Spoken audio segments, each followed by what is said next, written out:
Okay, Jimmy, brother, mein Bruder. Also den gleichen Friseur haben sie definitiv. Er hat gesagt, ich soll nichts über sein Deutsch sagen, sonst schlägt er mich zusammen. Okay, Jimmy, auf dem Eis bist du ein Tier und zu Hause bist du ein Kuschelbär. Wie ist es? Wie kann sowas zusammenpassen? Jimmy, on the ice, you're an animal with iron fists. Boom, boom, boom, boom, boom. At home, you're more like a... How does that work together?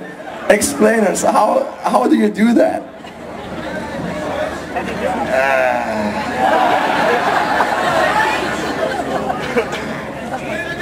Mein Deutsch ist scheiße.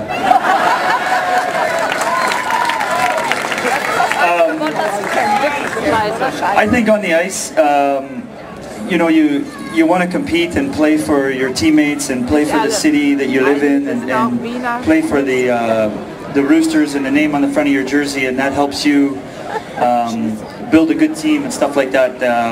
You know, at home I have 3 beautiful children that I love, and then it's just a different.